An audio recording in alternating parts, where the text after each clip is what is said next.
on this very balmy evening here in Melbourne. Lots to get through tonight. The Demons kick off their 2014 campaign Saturday night. New coach Paul Roos joins us live in the studio.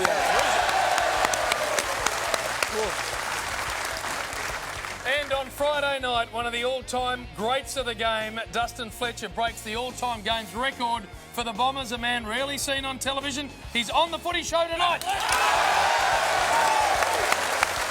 Looking forward to seeing Big Dusty.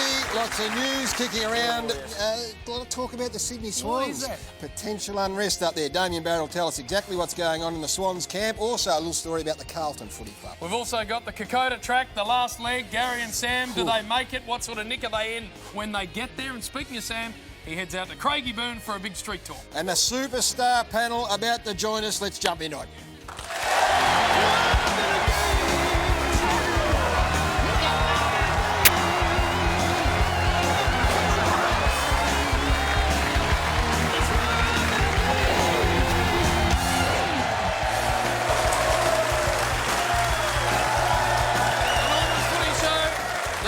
Precinct, you're very, very welcome, and we can't do this show without the panel. The best names, the biggest stars are always on the Footy Show, and this man, a premiership player for Collingwood, a former superstar for St Kilda, and one of our favourites. Welcome, Luke Ball, to the Footy Show. Oh,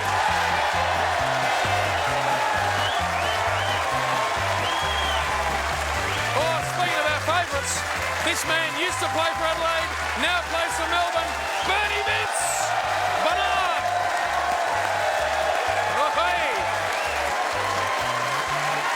Keep it going for the Mayor of Geelong. Here he comes, Bill Roos.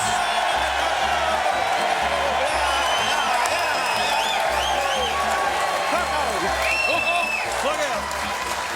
Oh, it's a very good panel to get us away with, Jimmy, but we need our man on the end here. Yes, the one man that has been here since day one on the Footy Show. We Entertainment did some machine. stuff with him through the week, Jim, that he was up and about. Please welcome the 300-game champion from Geelong, John Sammy Newman. Here he is.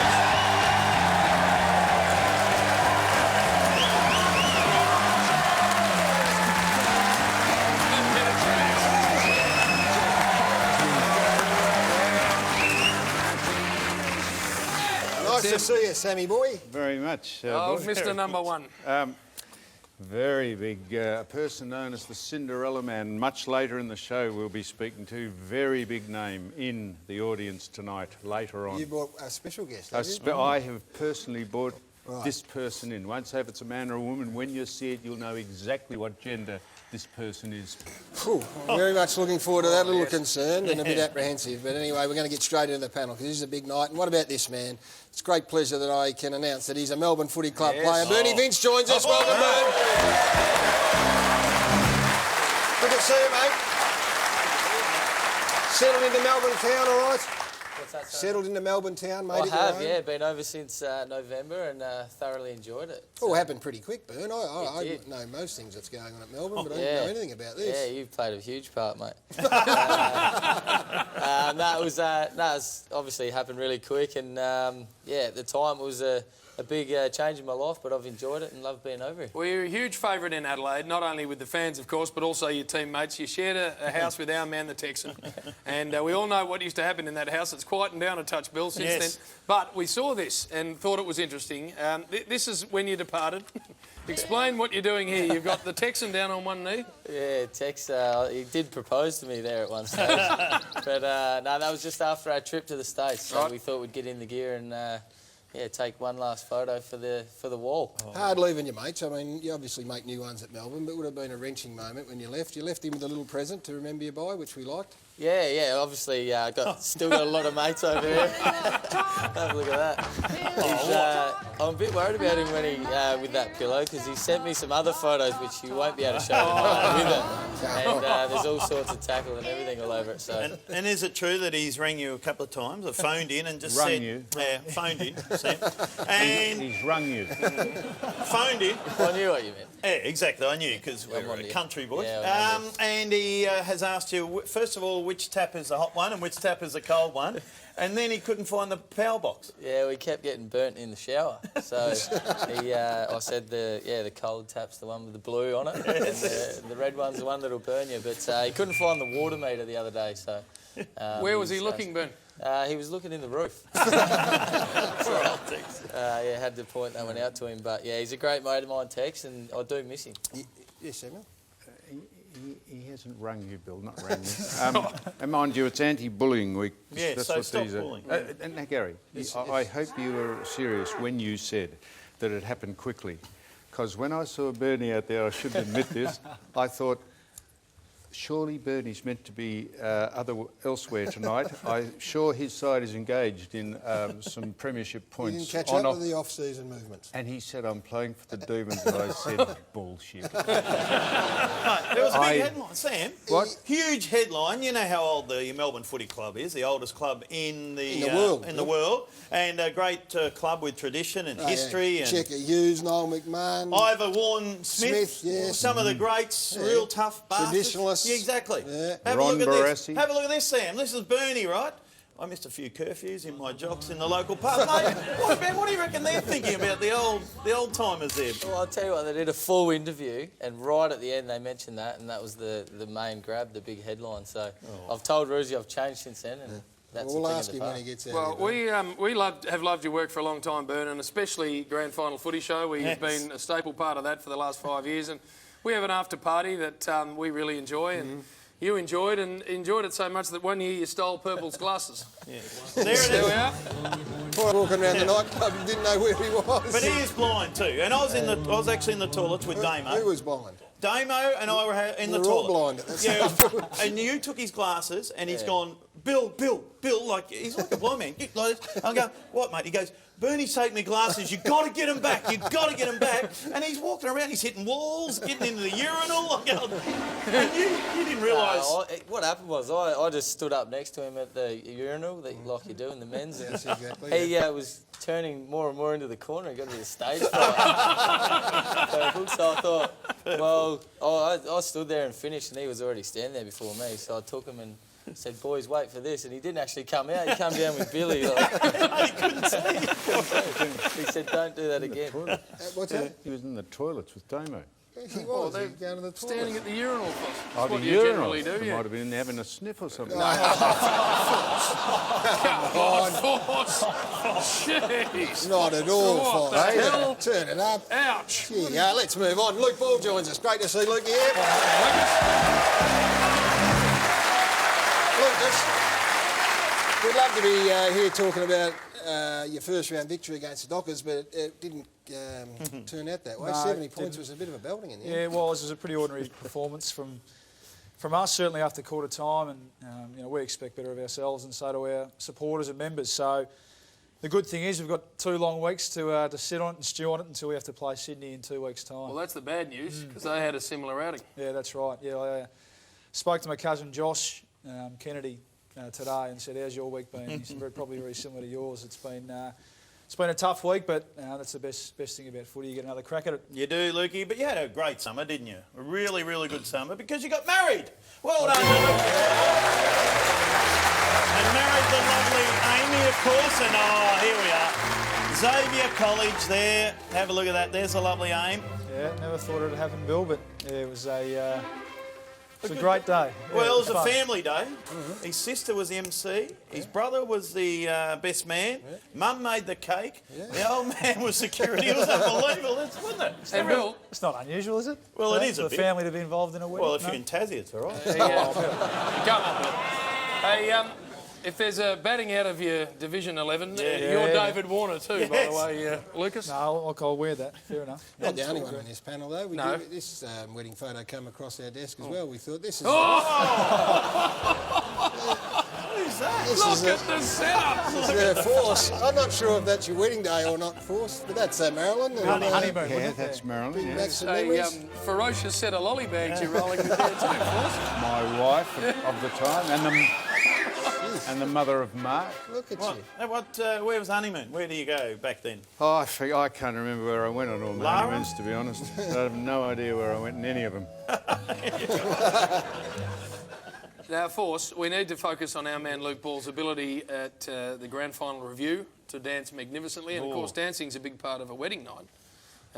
Did you get up and cut the rug? I did. Yeah, she was a bit nervous about that part of the night, and I said, "Don't worry, babe, just leave it to me. Just walk out and then." Yeah. Not only did he do it on grand final night, Tim. He then went to his own B&F. I can't believe it. Have a look at this. Give me some stage time at the B&F. I want another go at it.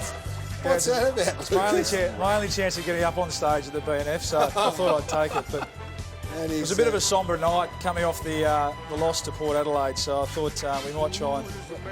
Who's the bloke? That's enough, I think. Can we... No. It's not enough. Back up dancing. That was at the best of Ferris. Bernie, you love a bit of dancing, of course, and you were pretty good in our player reviews over the years, haven't you been? Yeah, no, I've been fantastic. No, you haven't. As you can see. Look at Bernie! Oh, it's a bit slow. Oh, no. Yeah, There he is. Look at Bern there. He came What back are you from all doing, that, Bern? Oh, you're out of whack, mate. Come on. We appreciate the players' support on the grand final review always, and the great news is that Lukey Ball and Bernie are both committed again to the end of the year, so we look forward to having you there, boys, when grand final comes around. Hey, footy news kicking around. Damien Barrett is the best man in the business, and it all centres around the Sydney Swans this week after their loss, of course, on the weekend to GWS. Lots of rumours swirling around. Let's go straight to the man that knows more than any other, and welcome Damien Barrett. Welcome, Damien. Thank you, Jase. The talk around the physical confrontation between Buddy Franklin and a teammate there is certainly off the mark, Gaz, but significant issues have surfaced, nevertheless, between Franklin and his new club. We've been told from the people who do know that he's yet to buy into the requirements of the playing group, and we do know they are very strict requirements of that playing group. He's yet to connect properly with the football club in general, and we can also tell you that late last month, in his very, very first match for the Swans, there were many fiery confrontations between himself and his new teammates. They were dismissive words said between Franklin and his teammates, and there was a lot of aggression between Franklin and his new teammates. And the angst was levelled at Franklin about not being in the right positions at certain parts of this game, and the words were certainly flying. And this has come from West Coast players who were taken aback by the level of aggression in those exchanges. The Daniel Hanbury issue, guys, is an issue in its own right, and there are some at the club, not everyone, but some at the club are also concerned about Franklin's influence on Hanbury himself. And I will be back later in the program with more news, including someone Carlton and also Tanya Hurd's latest crack at the AFL. All right, that's interesting, Damo. Boys, go to a new club. Burn, you're there. Luca, you've done it as well.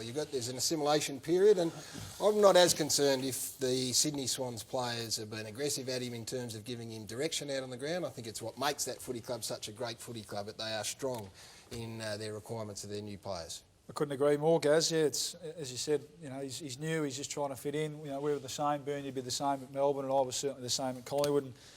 And, you know, the stuff levelled at Dan Hanbury, you know, I've heard that they're calling him the new Josh Gibson, all this sort of thing. Well, Josh Gibson just won the best and fairest in a premiership team, so that's not the worst, you know, the worst endorsement you can get. So a little bit hysterical for mine. Ben, what about fitting into a new footy club? I mean, Yeah, it's head down first of all. well, that's you got a point to prove, don't you, to your new teammates, and I think Lukey would have been exactly the same. Wanted to start off on the right foot, but certainly there's certain standards that you got to live up to, and if they're not getting lived, I guess you know, your leaders, I guess, at the club tell you are quick to tell you at good footy clubs. So yeah, I can understand it. There might be a fiscal disparity, Gary. The gap between those who have and those who have not might be causing some angst. I reckon that's an issue at footy clubs. I seriously You don't? No, I think everyone respects their teammates' entitlement to do as good a deal as they possibly can, and I think that's pretty much across the board. I know this is a unique one, given the length of the term, but I think they copy. We respect how much you earn, which is about 5 times Exactly more than right. us. It's exactly right. Look, he's not complaining. There's not one issue not that's disputing just it. washed over him like we've said hello. Hey, speaking of this unbelievable show, next. He's very rarely flummoxed. Look at him. he's got no comeback. Oh, we're going to... Next Wednesday night, 9:30, The Footy Show, everybody. Make sure you're tuning in. And, of course, the people here, Stevie J is going to be our special guest. Brian Lake, as well, will be on the panel. Next Wednesday, The Footy Show, 9:30, special time, special night. And there's a special night tonight. Paul Roos, Dustin Fletcher, still to come with plenty more on The Footy Show. Tonight on The Footy Show, swinging on by will be two greats of the game. Paul Roos, the saviour. Can this coaching superstar turn the D's around? Come on, Roosie, give Gary something to smile about. And Dustin Fletcher, on the eve of his 22nd season. We speak to the Essendon champ, who's about to break the all-time Bombers games record. Plus, we're not done with the opening round just yet. We sink our teeth into the rest of the footy action. Also, the final instalment of Gaz and Sam's Kokoda adventure. Did the old enforcer actually make it all the way? Just waiting for another heavy thunderclap to come in and completely ruin the afternoon. So we're just biding time till we actually go into another 4 hours of discomfort. Plus, Sam takes street talk to Craigieburn. Oh no. How'd you like to be triplets and the only one on the bottle? I don't understand that. Well, Now that's sharp, razor sharp. All coming up tonight on The Footy Show. Dustin Fletcher, 20 years in the game. Fletcher arriving. Can he outrun Fletcher? No, sirree. And what a terrible streak he's been for the Bombers over those 20 seasons. It's been a long journey and one that, I'm still looking forward to. I think I've kept my pace and that enables me to get to contests. Example from Dustin Fletcher. I'm still enjoying my footy. I feel like I'm still, doing my bit for the team. So, there's no reason to sort of give it up yet. He has saved Essendon so many times. Inspector Gadget. He's got the longest legs I've ever seen with broken arms. I think he's the fullback of the last 10 years. He's got the top. He's got plenty of carry. It's going. It's going. It's gone. A lot of the times you're one out against these, I suppose, champions of the game. And it was tough. And I suppose playing on those guys, when I was quite young, you sort of didn't think about it as much. Fletcher. Oh, careful, boys. Fletcher. I think Simon enjoys having that record, so there's been quite a few people, come up to me and say, can you try and knock his record off? So, we'll see if I can try and chase him down.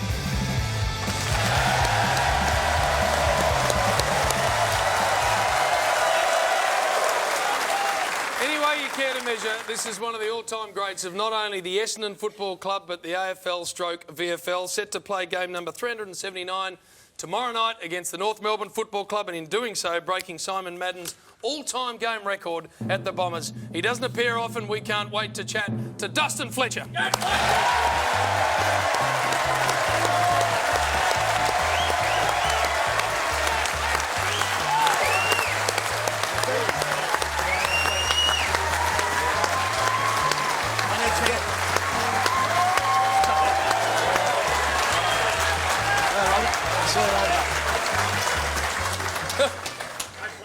Put that over your knees if you get a bit, get a bit chilly, mate. I'll put it over my knees anyhow. It's fantastic to have him, isn't it? Hey? Fantastic to have It him. is one of the great records of all time, Dusty. And how do you feel about it? We don't, as Jim said, we don't hear from you much, we don't see you much. You've kept an unbelievably low profile given you've been in the game for 20-odd years. How are you feeling on the eve of this unbelievable milestone? Oh, probably, to be honest, just like any other game. It's the first game of the year, and we, our form, the first 2 or 3 games haven't been the best. So, just like any other game, a bit nervous, and Friday night game, so it's going to be a big one. So, looking forward to it. Hey, the low profile must be by choice, because when you're as good a player as you've been, there would have been interview requests every week. You don't do many, so you obviously don't like it. Oh, not that I don't like it. It's just I've got other things on, and What have you got on? I'm just busy, Bill. I've got a couple of kids I've got to look after, and a few things like that. They're 33, your kids. Speaking of the kids, actually, very nice that you brought the kids in tonight. They're over here on a table. There Mavis and Doris. Very good. Bill, There's all your kids. come on, Willis. Hey, what are you looking at, Bill? That's Mary and Rose and Emma. A couple of I old used to conquests. go to the Palais to dance with those. We used to do the Continental back in the 50s. You're right. Lovely to see them. Hey, Dustin, I want to ask you about footy when you started. It's changed the whole way the game's play's evolved. Yes. Your frame has stayed pretty much the same over the journey. Now, when we all played, all these boys, and not so much you, Jim, but when we played, we were forced to get into the weight room. It was all at one stage about getting big, but you've maintained a really lean frame. So how'd you do that? Oh, well, I probably should have been in the weight room a bit more, but I wasn't the hardest trainer when I first got down there. But I did start at, I think, about 79 kilos, and believe it or not, I got up to about 102. Did you? So, and I'm back down to, I played about 91, 92 now. So it, and the game has changed, and you know it's an endurance game now. You've got to be able to run some big distances. So that's where I try and keep the weight at. Now, I played with your dear old dad, so he was about the same build because it's in the genes. Now, but I want to ask you this, following on from what Gary said. 20 years you've been doing it, mate. I think I noticed the way it's changed in 20 years. Have you noticed it has changed a hell of a lot, or because you play every year, it just sneaks up on you and you just roll with it? Or have you noticed the absolute change in the way the game's played? To be honest, I think you've just got to roll with the changes. Like, I know when the pre-season starts and you play your first couple of games, you get an indication on how the game's being played. And, you know, as I said, I've been lucky enough to keep my pace. I think I can still get to contests and, you know, I can still obviously kick. I'm, you know, not too bad at kick. So I think you've got to be able to kick the footy these days and you've obviously got to be able to run long distances. Fletch, just on your dad, I know my mum and dad like coming to watch most of my games, but I've played about half as many as you. How many have Mr. and Mrs. Fletcher been to out of 378, and are they sick of going to the footy? No, they have been to quite a few. They go, you know, they buy their membership or they get whatever Dad's got life member, and they go every week. So they still enjoy it, and you know, they've probably been to interstate. They probably don't go as much, but you know, they still enjoy it, and they have a good time going to watch. Well, we can tell you, Dusty, 360, we're told, of the 378 games that your mum and dad have been to. Oh, there you go. There you go. That is unbelievable. Well done to Mr. and Mrs. Fletcher.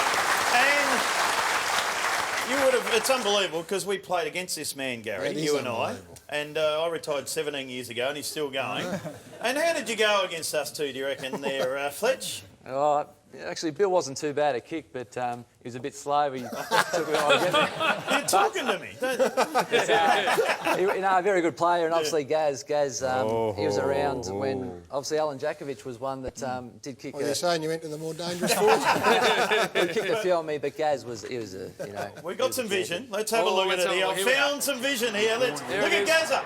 Here he goes. Just sneaks out the back. Judgment, Bill. It's about judgment. Oh, look at this. Just sneaks out the back here. You watch this one. Oh, Fletch just goes bang, gets it away. Come on, Gary. I thought there's only going to be one highlight here. Oh, yeah. Didn't do too much. No, not much at all. And you, Bill? Well, I found some more vision. And it's when we played on each other, Fletch. Let's have a look at the video. Look at that. Ruck work. Straight down. Oh, on the left.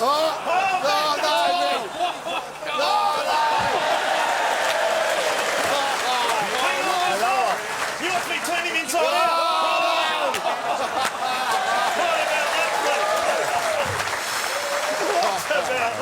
I've never seen that. Hey, Bill, how many did you kick on the great man that day? I got 5 on Fletch. What, you got more than 5 for the game? Finished with 9. Bill, how many did you finish with? 9. Dustin, we went back to champion data. The highest Bill ever kicked against Essendon was 8, and it was before you started in 1992. So you are a bull artist. Well, yeah, but great memories, aren't they, Dust? Hey, Dustin, I want to ask you, we saw the vision at the start. You played on some of the most intimidating footballers the game's ever seen. We just saw that.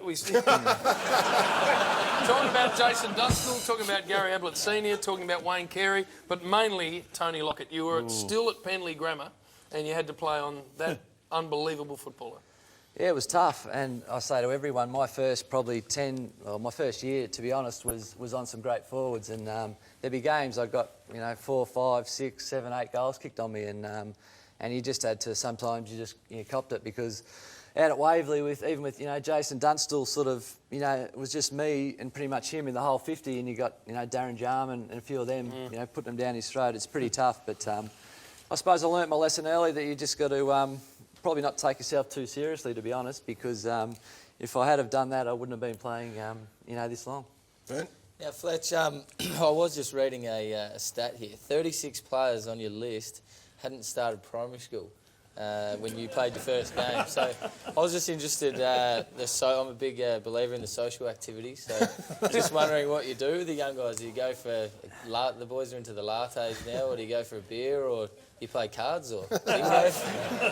I'm a little bit old school. Obviously, the tunnel, as we all know, the tunnel shut down some time ago. So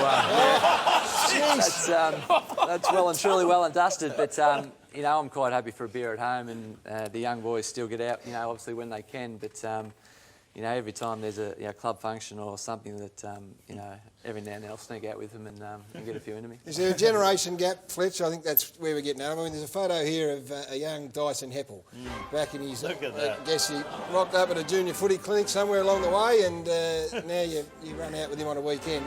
Do you struggle to relate to these guys or not? Yeah, at times you do. Like I said to someone just the other day, there's times when you just sort of go and you lock him and you just sit there because, you know, some of the stories you hear you can't relate to, or you're a little bit old, and you know, even the music they follow, and it is a little bit different. But we've got some good mature guys there that I can speak to. Now, Dustin, if anyone needed supplements, Oh, now, Fletcher. could I suggest it would be your good self? What have you jammed into yourself over the years, mate? Come on. What do you have most trouble with, the hammies or the back or the knees, or I'm not just getting out of bed? What? What is not? I haven't got, my legs aren't that big, so I've never really done a hammy or a calf. I've had a few knee and ankle issues, but nothing that, you know, worries me too much. So maybe in 4 or 5 years I might be. I might knock up. Dustin, let's have a look at who you're going to be up against on Friday night. It is a massive game. The Kangaroos take on the Essendon Footy Club. Big year for North Melbourne, Jimmy Boy. Finished 10th on the ladder, 12 losses. You've got one new player here, and it is a famous North Melbourne name. Luke McDonald, the son of Donald McDonald, makes his debut, and the North Melbourne people very excited about this young boy. Lockie Hansen plays game number 100. That is a good-looking North side, and here's the Bombers. Finished 9th on the ladder. Of course, missed out in the finals.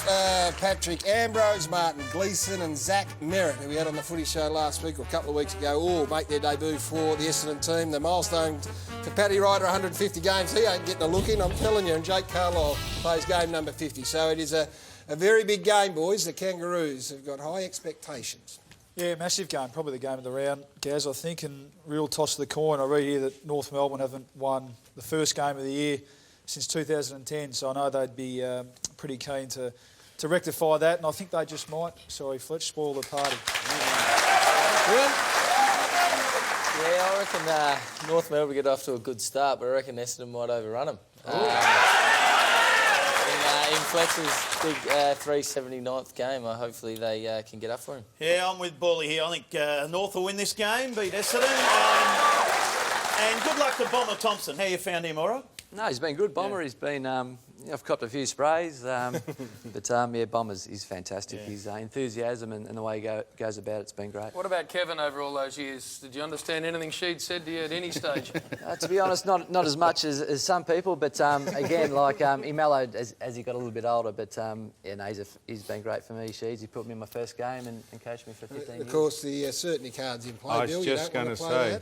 No, I'll wait. Thank you, Garrett. You correctly pick with absolute careful intent. Your Gary. thoughts here, Force? Well, it would be just history that Essendon tragically had a bad end to last year, and it'll be very interesting to see how they've recovered. Who are you tipping? Yeah, no, it's a very good question. I would like to tip Essendon just to start with. Well, just get off the fence. Just to start with, I'm tipping Essendon just to start with. And if they get a flogging, that might be it for the year. Hey, Gary, very quickly, I want to congratulate Scott and Lauren Thompson, who tonight greeted the beautiful young Genevieve into the world. I understand the little baby girl and mum are both well, so to Scooter, well done. Fantastic news. Well, Dusty, before we let you go, mate, we've got a couple of young boys who they tell me go all right. Mason's in year 8 and Max is in year 6. So you get along and watch them play? Yeah, they go all right. They a little bit like me. The old one's he's going to be quite tall, I think, and the younger one shows a bit of run. So you know, whatever they want to do, I'm sort of happy. If it's footy, it's footy. If it's something else, you know, you go with it. And you've got a signing session coming up, I understand? Yeah, it was at the True Value Solar Centre just after recovery on Saturday from 11 till 12. So, you know, we might get a few supporters down there. I'm sure you will, and I think all the Essendon supporters will turn out tomorrow night at Etihad Stadium to watch this great man break the record. It is a great privilege and honour to have him in here tonight, and Dusty, we wish you all the best in the big game against the Kangaroos. Thanks for coming in. Dustin Fletcher joining us. We're going to take a break. Sam's mailbag up next.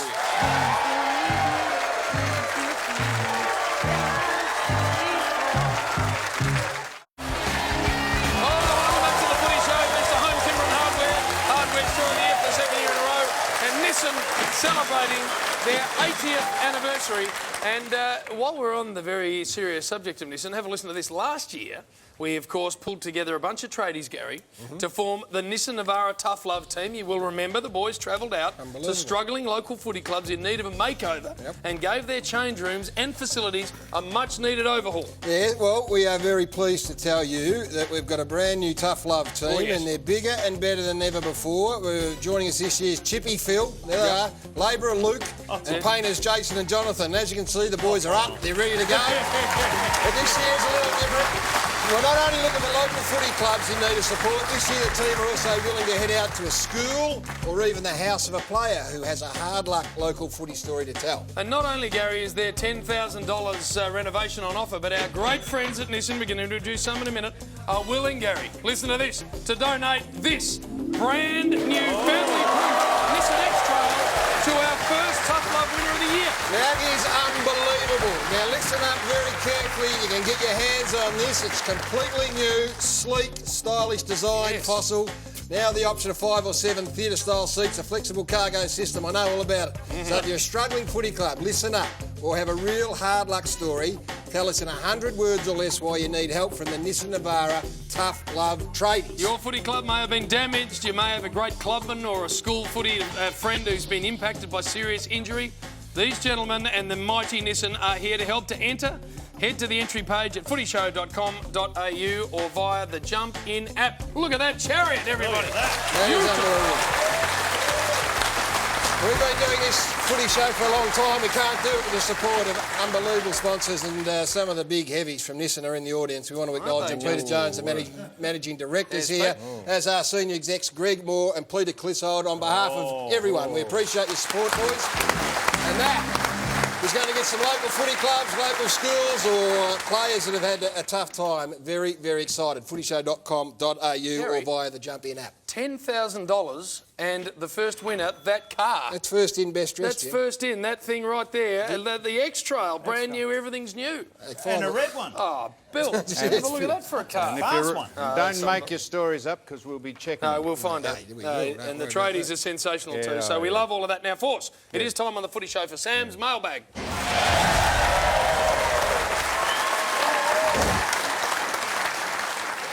And stay tuned because we will be introducing a potential world champion, man or woman. I can't tell you what it is. Later on, potential world champion. Titus. Titus? Titus. Is it Titus? Yes. Of Craigieburn. Foss. Missed you out here the other day. Congrats on 21 years. I don't really mean that. I just wanted to give you an excuse for showing yet another champagne cork opening for a cheap laugh.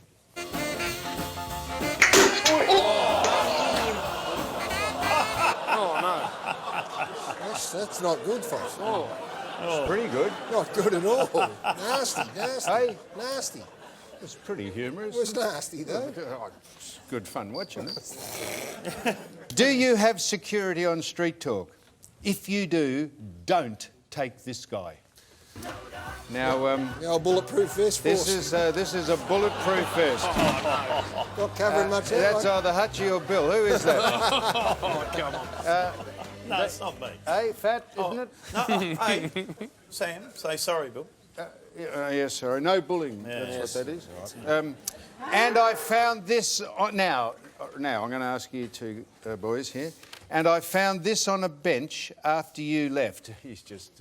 After you left. See if the panel can guess what it is. Bernard, do you know what that is? Looks like Rob Shirley in the shower. Right. Do you know what that is? Bally. Bally. Cleaning out Gaz's... cleaning out Gaz's shower. That's it. That's it. Nice Now we'll just. This is. I've never seen this, but just this is true. Roll this. Oh. These are spiders. Yeah. Isn't that fantastic? Unbelievable. That's just a whole bunch of spiders. Oh, come on. Champagne. Do you think it was funnier getting hit in the agates with the cork or the woman getting hit in the hooter with They it? look painful. Helen of Doveton. Could you please ask that man... This is... You think... Oh, I'm making this up. This is absolutely true because we rang this woman. Could you please ask that man at the end of your table, when is he going to finish Specky McGee? She has no idea who she is writing about, but she knows that he writes Specky McGee. I have tried to get in contact via the Melbourne Football Club with no luck. The reason I ask is I am 77 years old and want to make sure I get to the finish. She wants to make sure she gets to the finish of Specky McGee before she gets to the finish of her life. We better get onto it, Foss. Well, you better. Well, can you tell her how it ends? How does it end? How many episodes? What book? How many volumes or 8. episodes? We've written 8. And what's he turned to a big He's about draft age. humble lad in preschool now to a crack addict? What has he turned into? No, he's just about the end of the draft. So I've got to work out which team we're going to send him to. Yeah, he's just over. Helen, her name is. In the meantime, here is it now. Here, Helen, here is another book you can purchase that Gary has had a hand in. These are some of Gary's books. Yes. Now, that is... Nice. I like it. That is an actual book, Gary. I don't know what it means. That is an actual book. And, if you think we've just put the caption onto that for a cheap laugh, that is a woman has written how to play with lions' testicles. Why would you want to do that? And we've just seen That's the point. Why would you want to do with that? Book. You want to be careful. It'll bite your head off. Speaking of big books, Gary, I think Burns got an edition here. It's just hit the shelves. Dustin Fletcher gave me this on the way out. What does it say? Shit, 70-year-olds shouldn't do it. Like, there it is. Look at the fossils. No, it's not finished. Not finished. Now, and a great friend of ours who was an inaugural member of this show, Trevor Marmalade, he has written this fantastic book. I'm not a race fanatic or devotee, but this is a great racetracks of the world. Trevor has written this in conjunction with Jim McGrath. So if you're interested in racing, that is a fantastic book. It's available, as they say, Gary. All good bookstores, I would imagine, and online as well. Great racetracks. No, I haven't finished. I know. Well, I thought you were going to say if you want to go to Sam's Mailbag. And incidentally, when we put the caption up, we had Spangly Bangler on last week. And I apologise, I think I said the F word. Because when the caption comes up, if you want to be part of Sam's Mailbag, I assume for 21 years we go off air and the microphones go dead. And Spangler came up there and shook his groin in front of me, and I told him to F off. And I apologise. I apologise if it came out over the airwaves. I wasn't doing it for gratuitous laughs. Push off, smut. Spandy, I think you said. And now, Charlie of Buller. Yes. Is this in a letter? Yeah. Yes. And he says, why didn't you mention last week the bet you had with Swanee about getting a tattoo on your...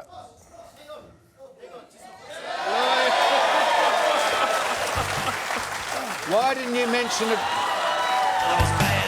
Now, I've heard that you've had a bet with Dane Swan, so I've got a few ideas for you from a tattoo point of view. Just back over there, if you didn't see. He's come out early, hasn't he? Just wait. You're always premature. And Dane Swan, on the very first show, Sam suggested Collingwood wouldn't make the 8. Yes. Dane Swan said they would. I was going to say all this, Gary. Well, I haven't said it yet. They had a bet, and if Collingwood, in fact, make the 8, Sam is going to get Swanee's initials tattooed on his rear end. There's Shane over there. Hi, Gary. I'm over here now. Now, I've had a thought. I've got a few ideas for you, Sam. Now, the first one, if you're going to get a tattoo, we'll keep it nice and straight.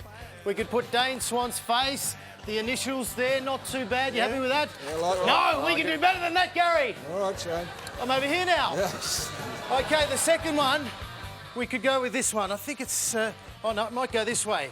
And if you look closely, that's my ass on your face, now on your ass. I'm over here now. OK, here we go. What about this one? Sam, if you look at this, I am one of these and it's pointing right to your... That's it. I'm over here now. And the final one, Sam, right here, is putting this right there. And when you bend over, oh, well. Oh, well. If you want to be part of Sam's Mailbag. Hang hang on. There's more. Oh, sorry about that, mate. Right. Okay, if I turn it around, it's very much life size. Yeah. So there you go. Hey.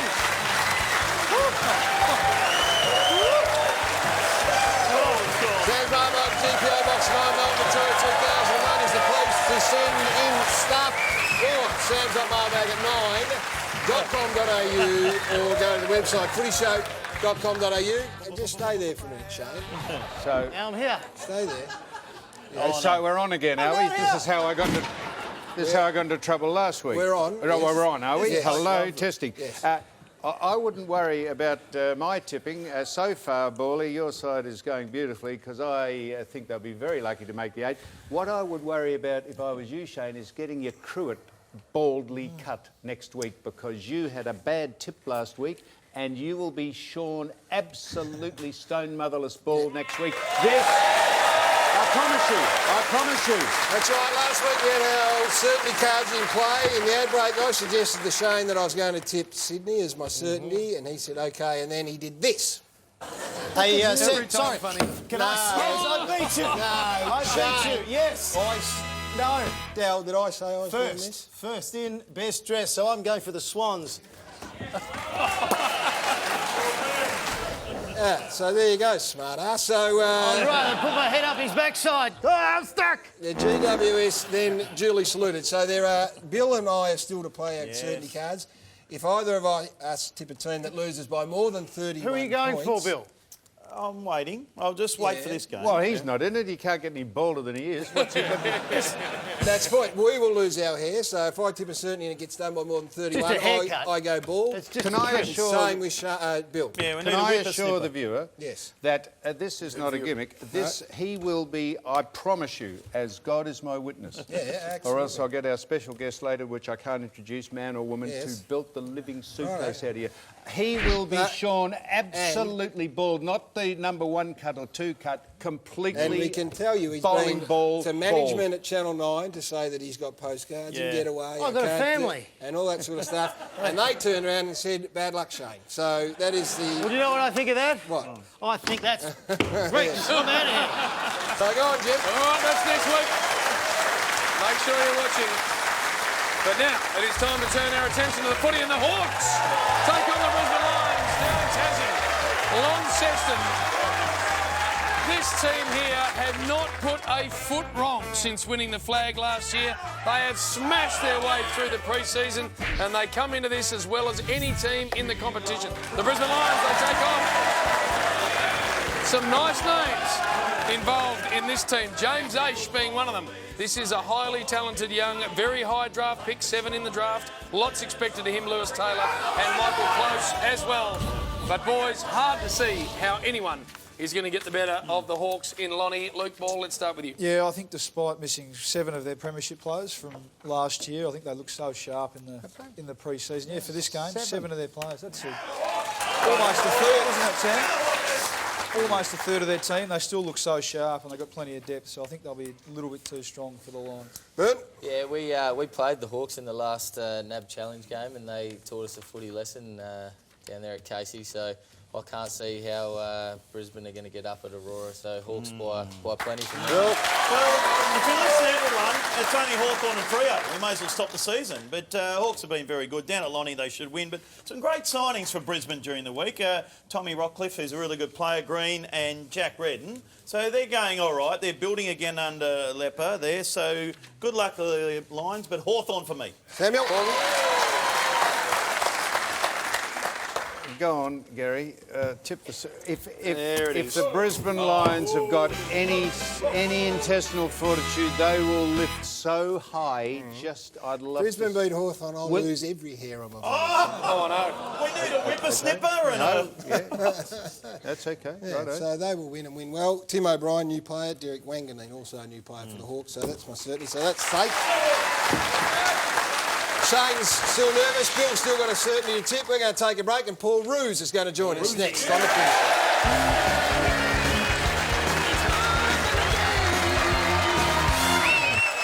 Welcome back to the Footy Show. Thanks to Sports Bet over 230 markets on every AFL match. And Repco, what an auto store ought to be. We thank them for their ongoing support as well.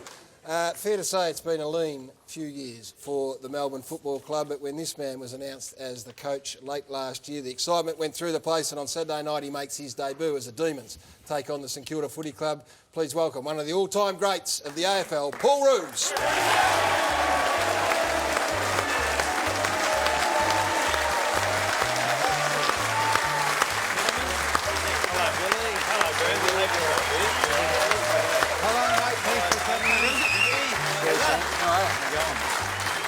Very nice to see you, Roosie. Thank you, Gary. Thank you. This time last year, you were ensconced in the Fox Footy studios. Ooh, on the couch. Relaxed, on the couch. Yeah. You could wander overseas at a whim, and now here you are back in the hot seat. What in God's name are you doing, man? Yeah, look, thankfully I haven't sort of had those thoughts since I started. I mean, there's a real fear. I mean, you're coming back in, and it took a long time for me to get to where I was to actually signing. So there's certainly a fear when you start. I mean, that was one of the things I was a bit concerned about. You turn up the day one and you're sitting there and you're going, what am I doing? But I actually haven't had those feelings. So it's actually been really exciting. You know, a new group of coaches, a lot of new players coming into the footy club. So at this stage, I'm really enjoying it. All right, so my only question, why? Why do it? Yeah. Well, there's a number of reasons. Probably the start of it was when I saw that my tenure at Sydney had sort of finished, and then you got to decide, well, what am I going to do? You start to think about your future and where you're heading. I think the meeting with the leadership group was probably a significant moment. You're putting sort of personalities behind losses. And so you put a percentage on it, I think, at the time about the level of interest, and then after you'd met that playing group, the percentage jumped somewhat. Yeah, well, that was probably a pretty significant moment because, I mean, all of us in the media and you make observations, but I mean, they're all really good guys, and no one goes out not to win. You know, everyone tries. So I think that was just putting real characters behind the losses and personalities, and I must admit, when I walked out of there, you sort of think, well, maybe I can help the boys, and it's still a fair way to go after that. But that was probably a pivotal moment. It must be in you. It must be innate. You and Mick Malthouse, you must have looked at Mick when he made the same decision and thought, what is that man doing that for? And here you are doing it yourself. It just, you can't get it out of your system. You love it. Oh, look, being involved in footy clubs is great. I mean, it's a great environment.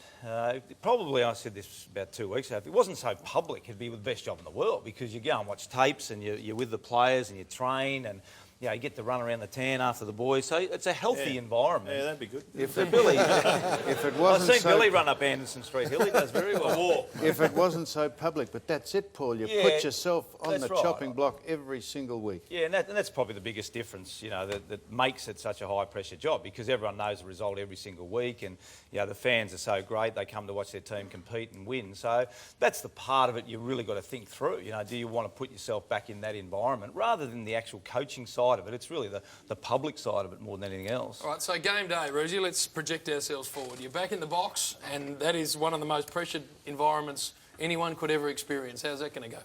Yeah, well, I've done it through the NAB Cup, but certainly different. round one's very, very different.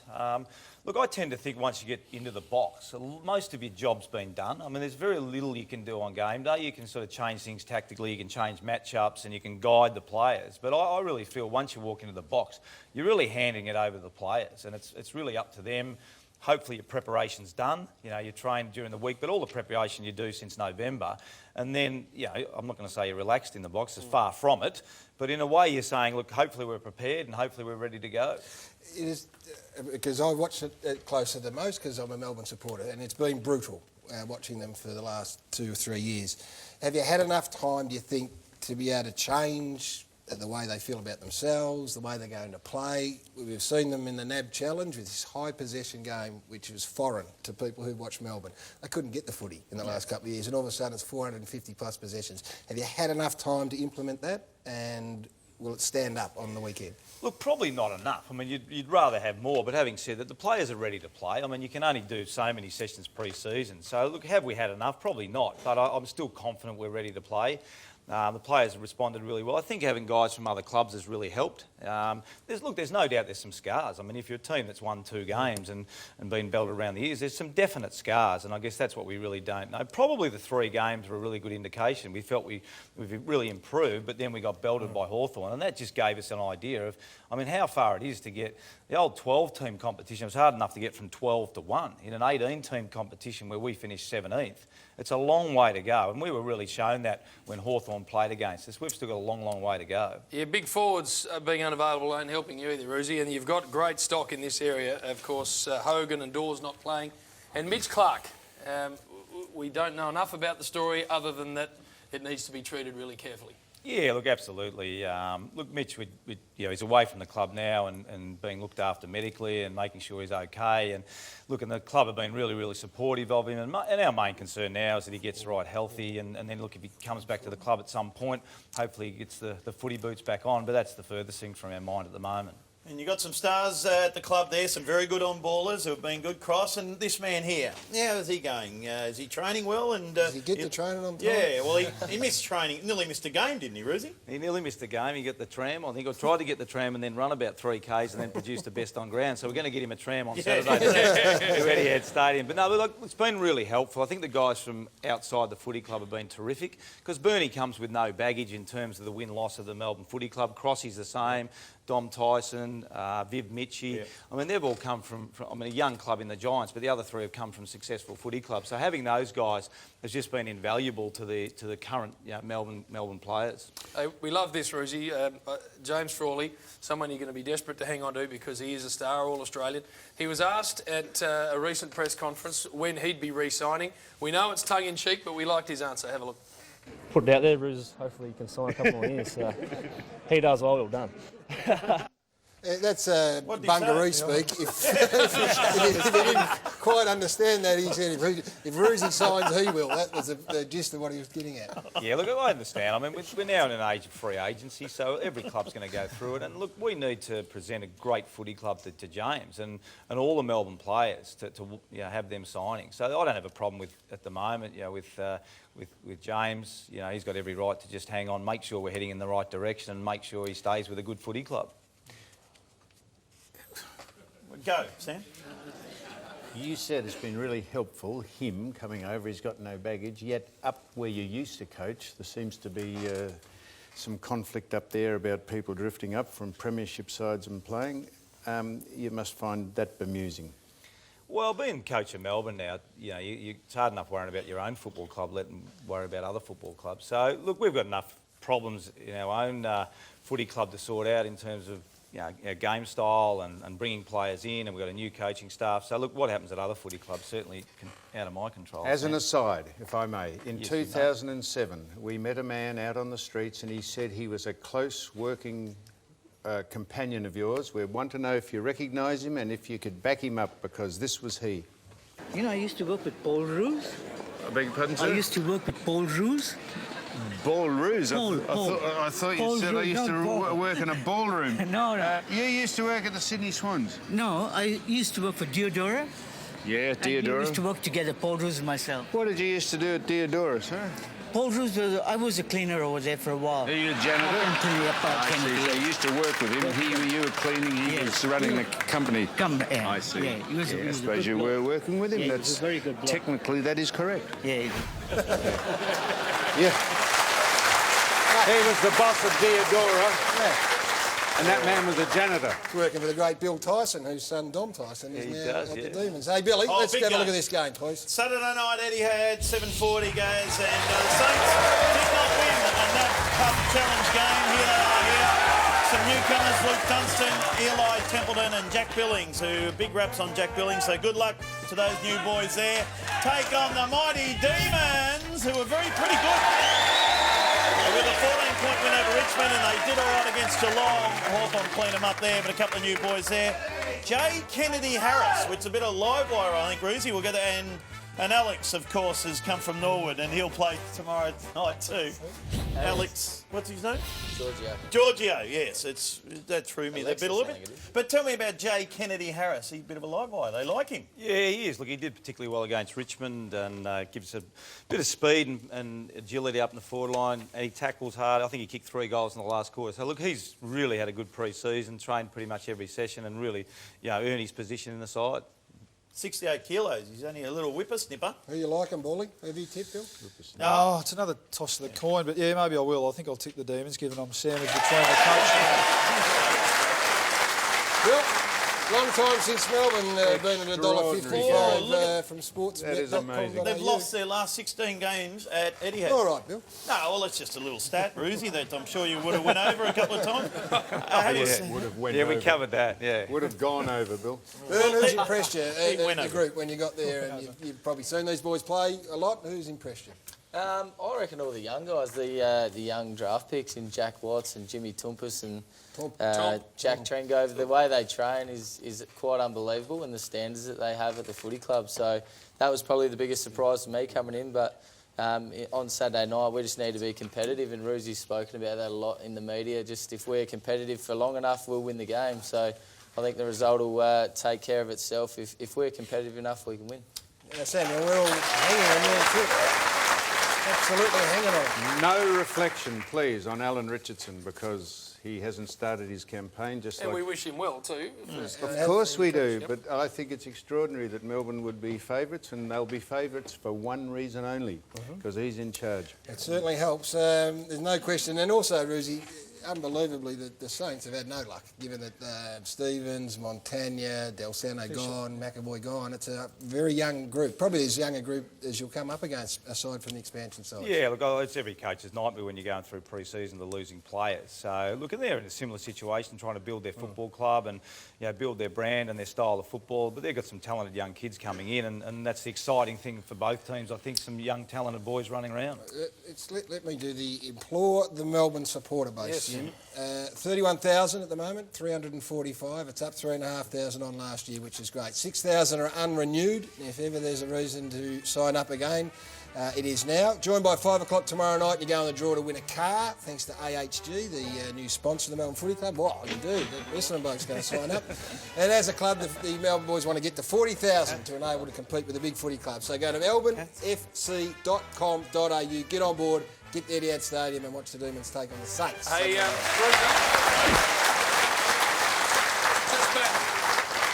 just back to James Frawley's comment before, you're going to go well and it's going to get better. There's great sizzle and mojo now behind this great old club. Are you ready for the fact that at pretty much every press conference you give, they're going to say to you, are you going to tip it out for another year? Are you going to extend?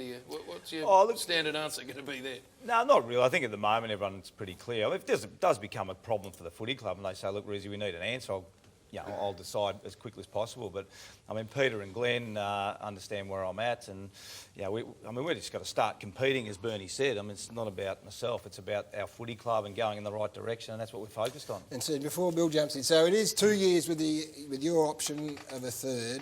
The successor is to be identified this year and in place by the end of the year. Is that the plan? Yeah, look, that's the ideal model. I think we'd like to, identify some candidates, not go after them during the year. But I think one of the interesting thing about coaches now, assistant coaches, they're very reluctant to throw their hat in the ring, because if you get knocked around a couple of times and you don't get the job, you're almost seen as unemployable. I mean, Kenny Hinkley's a great example of that. And he's a terrific coach, obviously. But he sort of got knocked back a couple of times. Richo was the same. You mentioned he was reluctant to put his hat in the ring against St Kilda, got the job. So, what we found last year, we probably had a lot of coaches that may be thinking, will I or won't I? We need to maybe work with the Coaches Association, see who... A lot of assistant coaches don't want to be senior coaches for a start. So ideally, we'd like to have that position in place at the end of the year. And the family are very happy you've decided to do this? Tammy's down there. Down where? Down at the club. Hey, speaking of that, if the coaching thing doesn't work out, Sam, he can always come back to Channel 9 and come on the Footy Show, because look at this. Look at Rosie there. this is in the very early days. First year. I think it was first year, yeah. First year, very early days. Look at the tie. Yeah. Look at that, Roos. How good you were a spunk. Looked like a film star. And, mate, you were the 4th panellist ever on the Footy Show, so the baggy blue is back. 14 shows on the Footy Show. Well done, mate. The baggy blue. Had a lot of honours bestowed upon you, Roosie. I reckon that one's right up there. Mate, we appreciate you coming in. We didn't see a lot of you when you're up in your Sydney days. We hope to see a lot of you down here. And good luck to you and the Melbourne Footy Club and the Saints for Saturday night. Thanks for coming. Paul Roos joining us on the Footy Show. Doug, plenty more still to come. Still to come tonight. Yes. Willis brings us the biggest hangers from footy legends last year. The final instalment of the boys on the Kokoda track, and Sam takes street talk to, in my opinion, the city of Hume's finest, little old Craigie Bird. Sing happy birthday to my mother-in-law. She's sitting over there. What do you think? We're wandering around. Do you think we should just a travelling Woolbury? Happy birthday to you. And the boss introduces us to this man, big bad boxer, Alex Leopai. You should show him a few moves, Samuel. Back soon.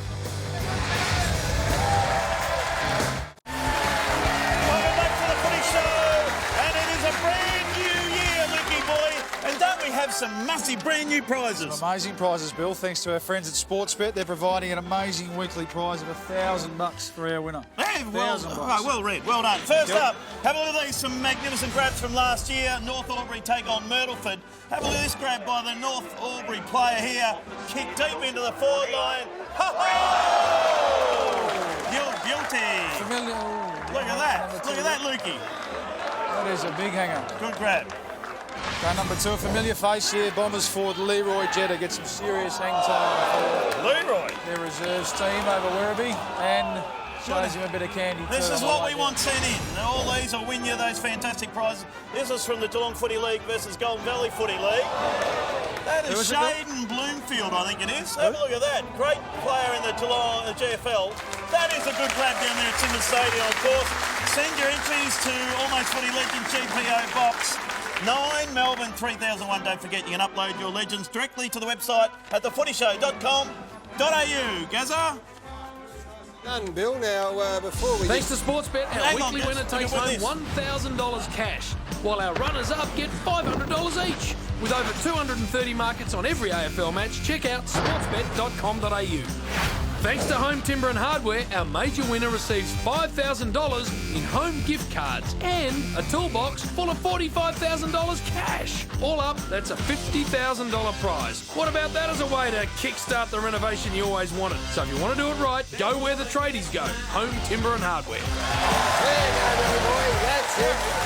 Been in the game for a while, haven't you? Hey, the prize last week. Yes, well, that is when the mic does go off. Don't talk over my prize read, Gary. Yeah. Well, don't throw to me, Bill.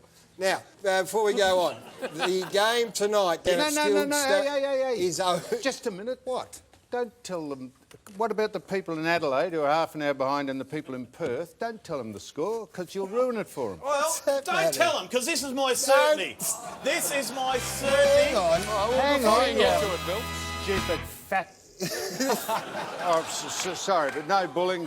No, it's no Samuel, bullying. the game is played and won regardless of where you are in the street. No, but they're half and they won't have the show by I now. know that, you idiot, but the game's game's finished, over.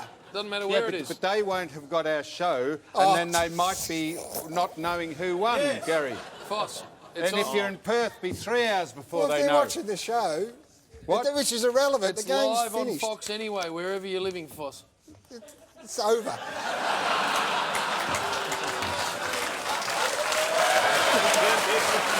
Hey, very considerate. You ruin it for them in the other states. It's not been ruined. So now you can play your certainty. Bill. Who are you going to tip before I'm I going get... to pick the Cats. All right. Going out on a limb. There you go, Wilbur. All right, Bill's picked Geelong, and they have won the Cannons. 38 points, if you don't mind. Look at those numbers there. Familiar names: Joel Selwood, Stevie J with 30 plus.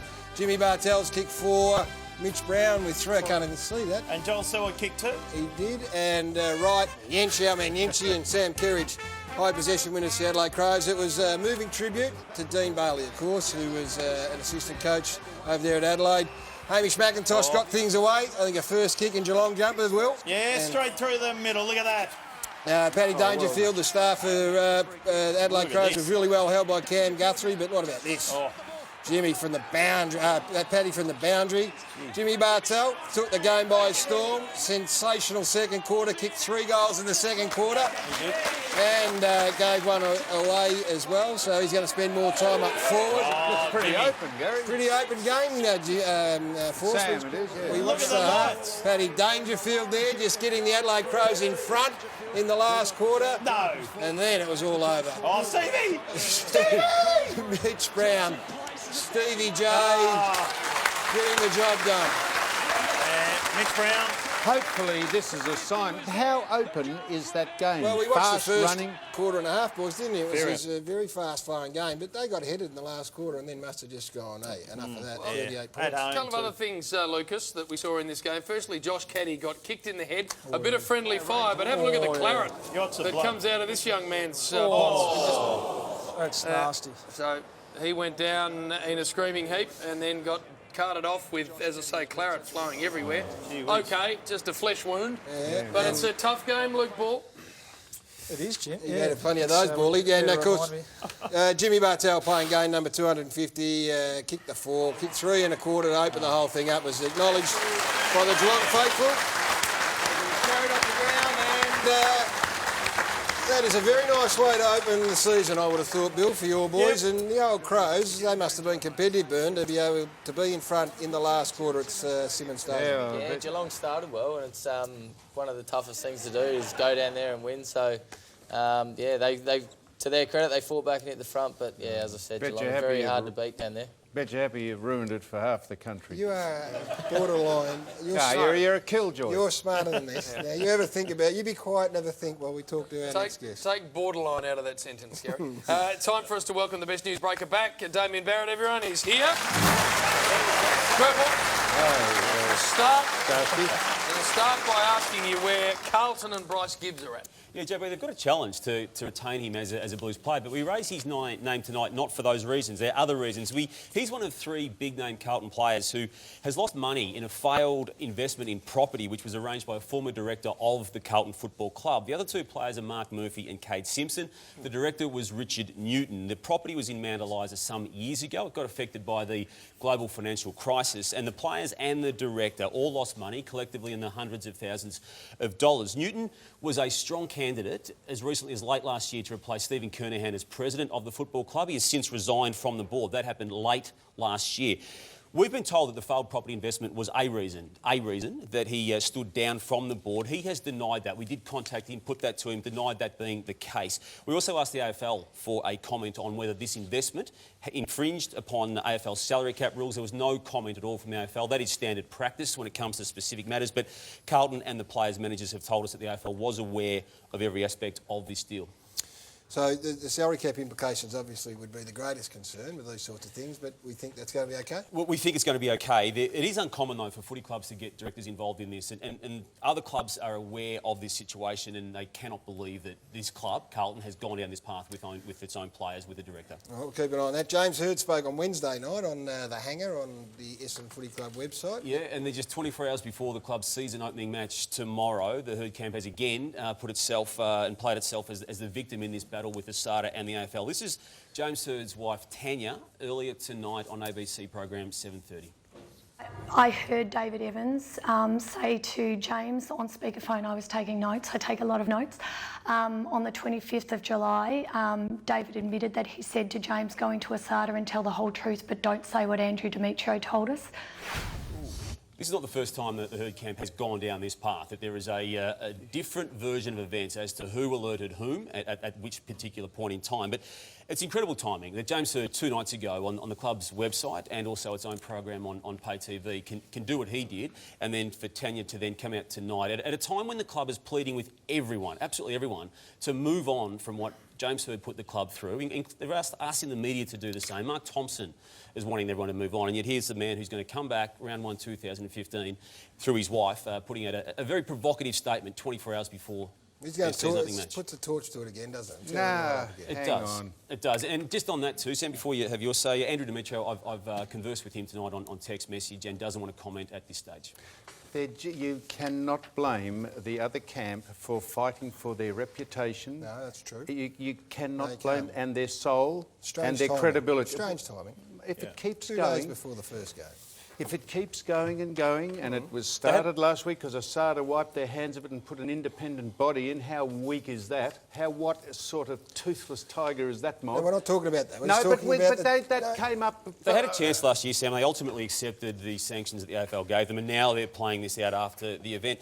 Guys, the AFL this week has put in place a series of really strict protocols around how clubs can interview draft-age players. It's a strictly worded directive. It's gone to the clubs this week, and it comes after a few incidents last year where young players were left extremely intimidated by the various questioning of AFL clubs. There was one incident last year where 13 club officials sat in on one particular interview with a player and he was left quite stressed and distressed over it. It got back to the AFL, hence this directive going out to clubs tonight. Look, they haven't been able to, at all, do any screening of a physical nature, a mental nature or a medical nature, but that was creeping into these interviews with players. And there have been examples of players, even subsequent to the interview itself, being asked to go online to complete online questionnaires. And one particular request of a player involved 300 questions around psychology. So the AFL, it's a serious crackdown, and it has got to an issue where young players were being left seriously distressed. How'd you go, Byrne, with 300 psychological questions? No good. Text would be worse, though. On another matter of integrity, as of last weekend, Sam, major adjustment to a player's preparations for a match. Phones. Every single phone owned by a player must be left at the door upon entry to the dressing room. Cannot get it back until the end of the game. Only 10 to 12 designated match day officials of each club can keep a phone before and during a match. Look, the players have accepted it pretty well. The only disruption they've really got is that their music is on their phones, but that is the only disruption. Twitter and Instagram. And Sam. Bally, you're the president Yes, of the Players Luke. Association. Oh, you said mute. There's Twitter and Instagram as well. The boys are filthy. Music. No. What do you need music? What do you need? It's music? integrity. I mean, cricket is about this for The some boys time, but understand it. it's been issues. GWS Giants captain Gaz, Phil Davis has walked for the first time since his very serious kidney situation of last weekend. He's been in hospital since, out of intensive care today, even back up and eating. Still no time frame though on his return to football. Still a watch this space. It's an unbelievable effort from Phil Davis.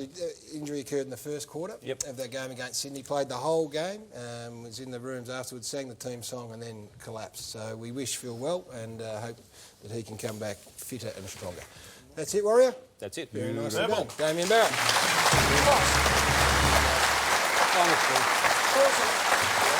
What a crock. Music is a big part of the preparation of modern footballers. They get it in there, it thumps, it gets them up and about. When was the last time you were in a set of dressing rooms before a game of football? Well, I was in them for 18 years, No, Jim, but and the the last day time I I need said- music to crank me up to play for the side that I'm employed Everyone's by. different. Oh, everyone's different. What do they listen to? It's Crap. more the opposite. It's that, Lucas? gratuitous. Excuse me, I Luke's think in it's the... probably more the opposite now. It's more to calm guys' nerves down, I would have thought. Well, you Than the want to be opposite. up and about, and nervous and jittery and don't ready use to it, go Sam, but make yeah. music. What a lot of What crap. about if your special guest comes in shortly and says, I need music to get myself Yeah, up? I would think it'd be a great idea for him, and I'd be interested to hear that, and I could easily change my mind. Now, we need to straighten up a touch here because next week a segment's coming on this show that has to be, quite frankly, seen to be believed. You may have seen on Foxtel, what they do is to celebrate the win in a grand final, they get all of the key people and some key commentators back in and they go over the game, show the vision, ask about the key moments. Grand final recall is what it's called. It's especially for the punters whose teams won. It's an unbelievably compelling piece of television. So after our 21st year is being celebrated They're this not year, showing this. we decided to do something similar on Tuesday night. We got in and we celebrated some of the, well, if I'd be saying great moments, I'd be a long way off the mark. Lowlights. Some of the stuff that really didn't fly over the journey, it has to be said. I blame Gary for nearly all of the ones that didn't work. All of it. What we're going to do here is a sneak peek of what happened on Thursday night. It was confrontational. It wasn't a lot of fun. We basically all ended up sucking our thumb in the corner. Here we go. From the makers of the Big Bill House comes the Footy Show's most controversial segment in 21 years. If I could turn back time, 5 men, 1 room, and a lot of crap television.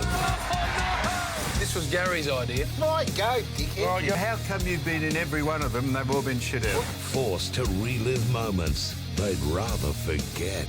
You got the alpaca. You did the alpaca. Jerry, you thought it was shit. The look on your face this I was night. embarrassed. Tempers afraid. He's cracked him again. Is this my fault? You're number one, Ed. Egos bruised. Oh, it's rubbish. I think it was one of the worst moments ever. I had a bit of fun. Friendships tested. What are you talking about? Oh, you had a drinking problem. It would appear the night's taken a twist. We might have gone too far this time. We're not going to Bring on play the this on the llama. show, are we? Any of this shit? You f***ing idiot. This could get ugly. This next segment's called Sam's Walk On. Fall back to me. Fall back to me. Very ugly.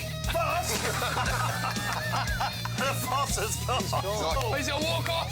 If I could turn back time.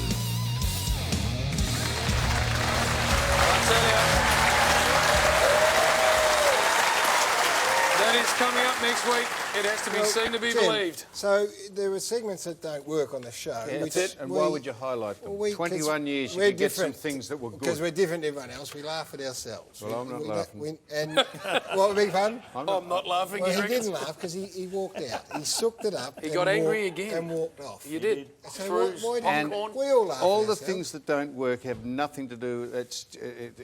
What Nothing to about do with that? you. You were Nothing to do with You were in every one of them. What? You were in every one of them. Look, we're getting angry again. What tell about you. the fan on grand final day? Yeah, well, that was that your is the fault. most embarrassing thing we've ever been So anyway, involved it might come on Gary. next week if because he threatened Look not at him. to come. Look, he gets all sooky. You're doing it again. We need to get to a break, Force, because you and Gary can Perth rang, complete. by the way. And- Perth rang, said, yeah, the game's just started. So, That's my point. Dakota, You're the laughing at final leg when we come back on the Footy Show. But don't you...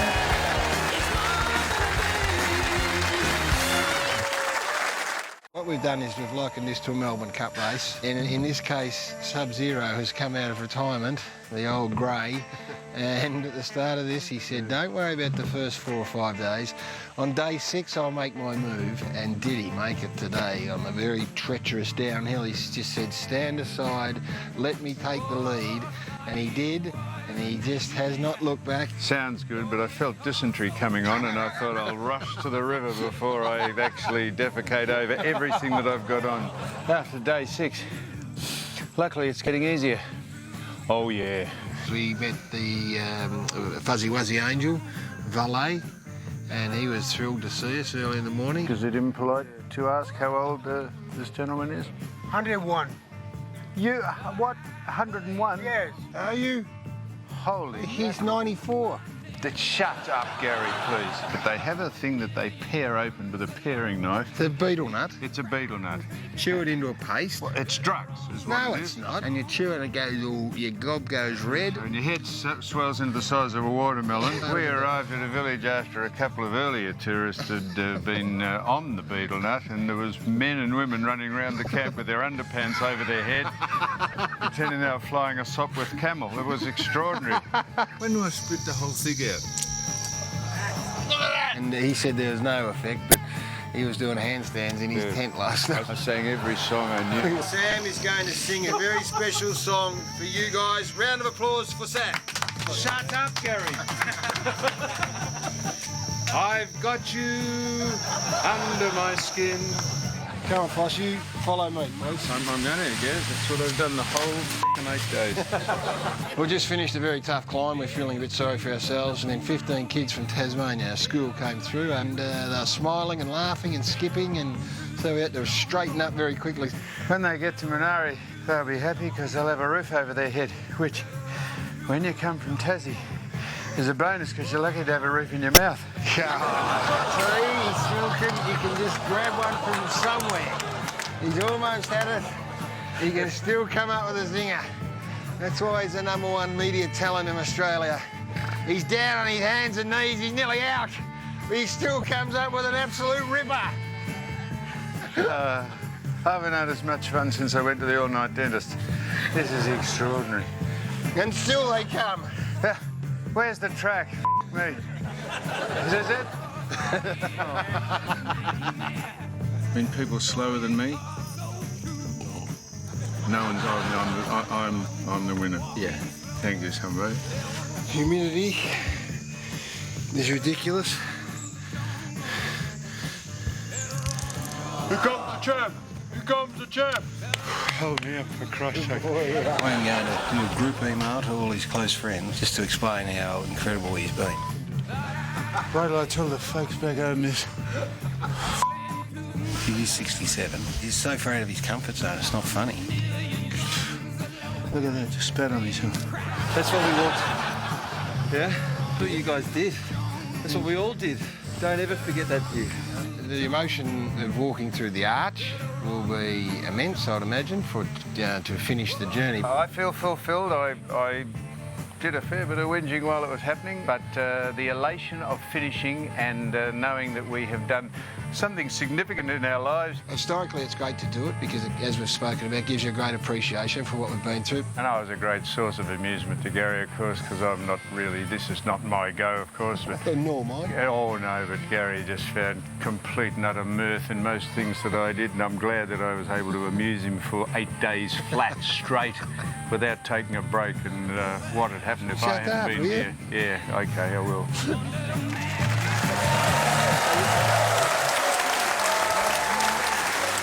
I'll tell you what, now, I hope we haven't bored you over the last 3 weeks, but we've done that as a campaign for the Tourism Board, and there's going to be a big launch around Anzac Day, and basically it's to encourage people to do it. Go to dokakota.com, and there's other stuff that we did there. But Samuel, if we can be serious for a moment, I want to thank the people that were with us, the 2 Stewarts and Andy, and also Peter Miller, who was our tour organiser. No roads. No roads, exactly.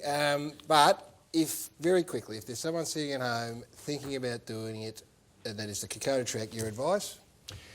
Do it. Jeff Kennett's just done it for the 3rd time, just back, and it is a spiritual, mental and physical achievement that you won't equal in your life, and it is a great thing to do, and I hated every minute of it while I was doing it, and now when I'm back, having crossed that line under those arches, the spirit of doing it was just, you couldn't put it into words. It's one of the best things we've done. So get on dokakota.com, have a look, and if you're in any doubt about it, you want to test yourself in your life, whatever stage of your life you're at, I encourage you to go ahead and do it. Jim Boy. Yes, take a look at this game. West Coast Eagles take on the Western Bulldogs. Addison Stadium, Subiaco, Sunday afternoon, and the West Coast Eagles, tough to beat at home. And have got a nice look about them too. Big Coxie, their dominant player, of course, but they've got him everywhere. Their tall timber forward is quite extraordinary. So a tough task for the Western Bulldogs, who head over there.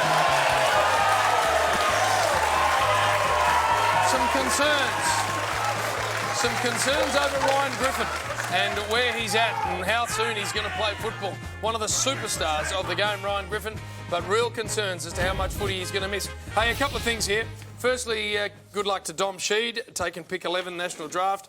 A very talented young player. Mitch Honeychurch also debuts for the Western Bulldogs. And good luck to a great mate of mine and a high-quality person in Adam Simpson, who I think's carried himself brilliantly in the lead-up to this game. His first game as a senior coach, Simo, all the best for you. Bill, what's going to happen? Well, you think West Coast will win this one. They've got to start winning at Patterson Stadium. They were pretty ordinary there last year, so you'd think they'd win. And well done to... did you say Robert Murphy? Well, I wasn't going to because I was going to leave it for Gary, but you do it. No, I'm not mentioning it. No, you do it. No. Robert Murphy plays his 250th game, which is good. Bernie, isn't it? No worries. Yeah, that's a great effort. Say well done, Robert. Well done, Rob. Yeah. Who's going to win? Dogs lost their last 6 trips over there, so it's a tough task, and I think West Coast had a very good NAB Challenge series too, beating Freo twice and the Swans as well, so I'm going West Coast. I'll say well done to Bob too. Terrific, one of the terrific blokes in footy, and love reading his articles every week in The Age. I think the Eagles are looking pretty ominous this year. I think after a disappointing last year, they'll look to make Patterson Stadium a fortress again, and it'll start this Sunday. Very unfortunate that the Western Bulldogs have to start their campaign over there because they are going to be good this year, the Western Bulldogs, but unfortunately over there you couldn't see them actually getting up. No, I'm going for the Eagles as well. I agree with that. What I want to do is listen very carefully, see if you can understand this. Right? Sportsbet, our great sponsors, the money back special that they had last week brought you joy to Magpie, Swans and Blues punters, because these teams all led at one of their breaks but lost the match, and as a result, over $200,000 was refunded. So the special continues in all matches again this week and for round 2. So if your team leads at any break, during the match but lose money back. Sportsbet will refund your head-to-head bet up to $100. Conditions apply. Visit sportsbet.com.au for further details. Please gamble responsibly. All right, we need to get to a break, but before we do, Robert Murphy, 250 games, one of the greats of the Western Bulldogs, and a ripping bloke. Well done. Good luck to you. We're going to take a break. When we come back, World champion could be. World champion potentially on the way, could and be Sam speaking goes to to him. Craigieburn for Street Talk next.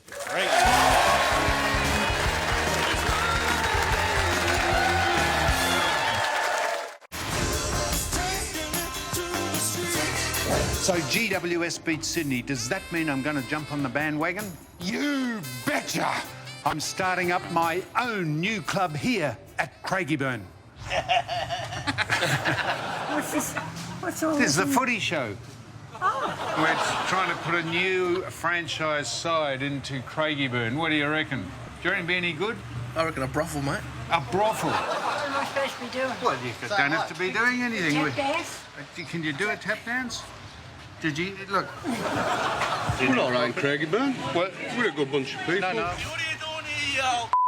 I don't understand what you're doing in these parts. It's a bit too flash for you. Get in the car, mate. Get in the car. Remember me? I do. What do I remember you? G-string boy? The G-string boy, that's right.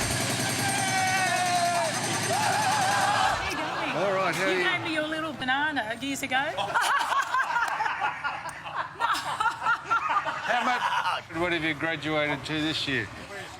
Yeah, no, don't, for God's sake, don't pull them off again. Oh, bananas and pyjamas. You threw it at me, quite a few years ago. I was going to say, you didn't peel it and eat it by any chance, did you? You're awesome. You're so funny. I want to take him home. What would we call it if we started one up here? Maybe the Craigieburn Rumblers. You know, because this place is rumbling, you see. Probably Craigieburn Bangers. The Craigieburn Bangers. Craigieburn Cougars, how's that? The Cougars? The Cougars. Aren't they women? Yeah. You're taking a selfie of your breasts there. Yes, did you? Yeah, put that bag over. Want to know what you'd call it, sir? The Craigieburn what? There you are, the Craigieburn.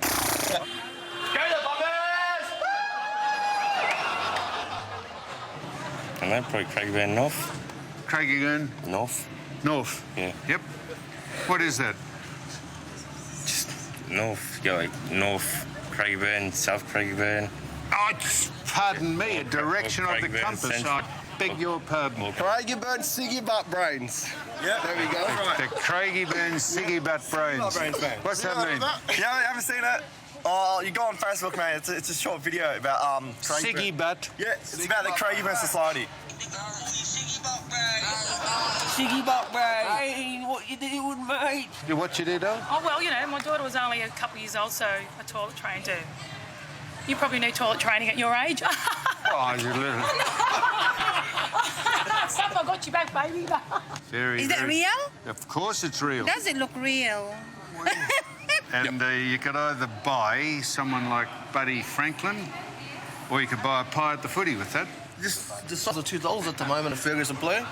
Is that right? $2 a sausage roll. And what, you've sampled them? Oh, I've had a couple. Have you? I'll be quite honest, I have a little leakage occasionally, a little bit of yeah, uncontrolled leakage. You're at that age? I am. Jack, what's he doing? Getting money. Oh, You want to know what they are? I know he's doing push-ups. Why is he doing them? He's trying to impress you for a kiss. Oh, so if he stays there, I'll come and give him the full treatment. Is this serious? This is the man who said he'd put away childish things, and he said, no, it's a thing of the past. I said, weren't you the man that came out in the G-string some years ago? He said, yes, but all that is in the past. It's forgotten.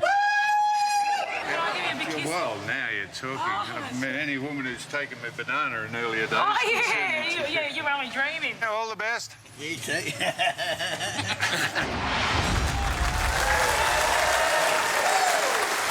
There he is.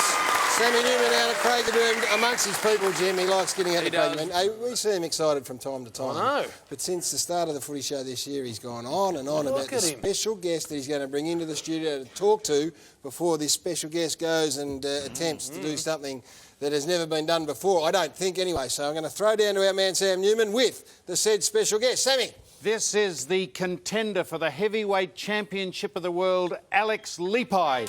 Alex. Well thought of. Now, Alex, you said you promise Australia you'll knock him out, mate. That is an extravagant statement. Why do you say that? What makes you think you can knock this huge man out? Yeah, well, I just feel that this world champion hasn't felt anybody like me, the power that I've got. You said everyone's scared of him. Oh, well, of course, everybody's scared of him, but this guy from Australia, he ain't scared of nobody. Thank you, Alex. That's it, And he that's it, stands 15 centimetres taller than you. Yeah, well, the bigger they are, the harder they fall, and he's going to hit the canvas pretty hard. And you said he's a gentleman, but you're going to actually bring the trophy home. When you bring the belt home, when is it on, Noel? Tell us when we can see it. We'll be able to see it live on Main Event on Fox Main Sport. Event, Gary. Yep. April 27th, around about 8 a.m. on Sunday morning. Alex steps through the ropes. In Germany. Germany. Mate, and will you bring the belt back here, seeing as we've got a great faith in you? Will you bring it back here when you win it and show us here on the Footy Show? For you, Sam. Will you do that, Alex? First one to get me on the Footy Show, I'll bring it to the You're Footy a Show. bloody star, mate. Alex, leap high, Gary. Samuel, Hey, on this occasion, one question. You have delivered the big name here. We were a bit doubtful. Do you listen to music before you fight? Please Yeah. say you don't. Yeah, I do. I actually listen. What do you listen to? I listen to slow music, just to get the rhythm going, and a little bit of something. A bit like that. Alex, make sure you don't listen to that. And good luck for the big fight. We're all behind you, and hopefully we can see you back here with the belt in your hands. Thanks for joining us. We'll take a break. We'll be back to wrap up the Footy Show after this.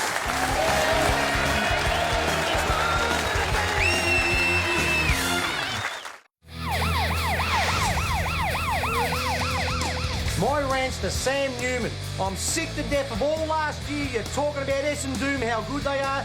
They stuffed up. Went to the game on Friday night, Colin, which has made me absolute sick. When you pay $7.80 for a mid-strength beer at the Footy? Yeah. And I hate when mate with a f***ing suit to the Footy Show. $7 for a beer, $6 for a hot dog. I'm not sure what hot dogs are made of, but I'm sure the animal itself isn't worth $6. Would you get rid of camping balls? Would you get rid of camping balls? People telling me I need to take my beard off. One person in particular goes, looks too scruffy, looks too messy, take it off. And when I tell her to take hers off, apparently I'm the bad guy. That's I take my missus to the OSL on Friday night. They put the Palmer on top of the chips. That's Go the Tigers! What am I doing here on the panel? I don't want to be on the panel. I want to be down at Timmins Stadium. The Cats are out a big win. I go to the hoops bar, get on the frothies, another frothy, and I'm sitting here with boring bastards like Luke Ball and Bernie Vince and Jim and Sam and you hairy-eyed monster. Get There it is, your shout. Couple of familiar faces there. One of them, Bill Brownless. The other one, Dave, our cameraman. Stuck into the shout. Jim, 2 Geelong nuffies. Oh, no, Dave, the cameraman, and Bill. Hey, a quick reminder, Wednesday, 9:30 p.m. next week, the show, so a day earlier and an hour later, 9:30, Brian Lake and Stevie J, our special guest. Hey, thanks to the panel, Lukey Ball and Bern Vince, and also to Bill. Bern, what's that? What is that? Sam Bill didn't give me my baggy ball. I thought I'd bring my own. This is the boys won their 11th flag in a row back home on Saturday. So Well done. But don't so much worry about that. Worrying about your first win with the Melbourne Footy Club on Saturday night, if you wouldn't mind. Well done to you, Samuel. You're in rare form. Nice Jim, one. good luck with the Kangas tomorrow night when they take on the Bombers. Next Wednesday, 9:30.